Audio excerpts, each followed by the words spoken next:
প্রশাসনিক নিষেধাজ্ঞাকে অবজ্ঞা করে ভাঙা ব্রিজের ওপর দিয়ে চলছে ঝুঁকিপূর্ণ যাতায়াত। দ্রুত সমস্যা সমাধানের আশ্বাস দিয়েছে প্রশাসন। সোনামুখী ব্লকের রামপুর সতীঘাট শালী নদীর ওপরে থাকা ব্রিজের মাঝের অংশ গত কয়েক সপ্তাহ আগে ভেঙে যায়।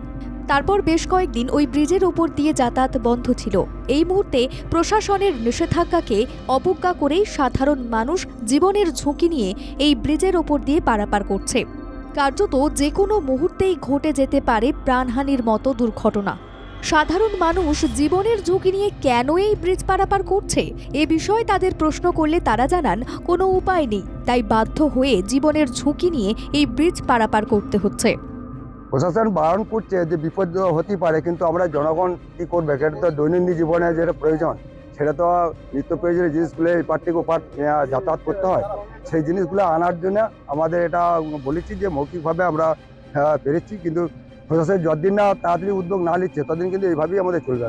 এই সমস্যার কারণে হামিরহাটি গ্রাম পঞ্চায়েত, পিয়ারবেড়া গ্রাম পঞ্চায়েত এবং ধুলাই গ্রাম পঞ্চায়েতের 40 থেকে 45টি গ্রামের সাধারণ মানুষকে পড়তে হচ্ছে চরম সমস্যায়। সবথেকে বেশি সমস্যায় পড়তে হচ্ছে স্কুল কলেজের ছাত্রছাত্রী এবং রোগী এবং রোগীর আত্মীয়দের। যদিও প্রশাসনের তরফে দ্রুত এই সমস্যার সমাধানের আশ্বাস দেওয়া হয়েছে। এ বিষয়ে সোনামুখী ব্লকের পঞ্চায়েত সমিতির সভাপতি কুশল বন্দ্যোপাধ্যায় জানান, কেউ ঝুঁকি নিয়ে পারাপার করলে তার দায় কে নেবে? তবে দ্রুত এই সমস্যার সমাধান করা হবে বলেই জানান তিনি। ওখানে বোর্ড লাগানো আছে, সিভিক মোতায়েন করা আছে এবং ওখানে টিন বোর্ড দিয়ে আটকানো আছে যাতে কেউ পারাপার করতে না পারে। এবারে কেউ যদি ঝুঁকি নিয়ে পারাপার করে তাহলে কে তাকে সাবধানে আটকাবে কে বলুন? রাফ এস্টিমেট হয়েছে, বেটিং হয়ে এলে পরেই আপনার দ্রুত কাজ শুরু হবে। নদী পারাপারের জন্য বিকল্প হিসেবে প্রশাসনের তরফে নৌকার ব্যবস্থা করা হয়েছিল, তবে জলস্তর কমে যাওয়ার কারণে সেই নৌকা এই মুহূর্তে বন্ধ রয়েছে।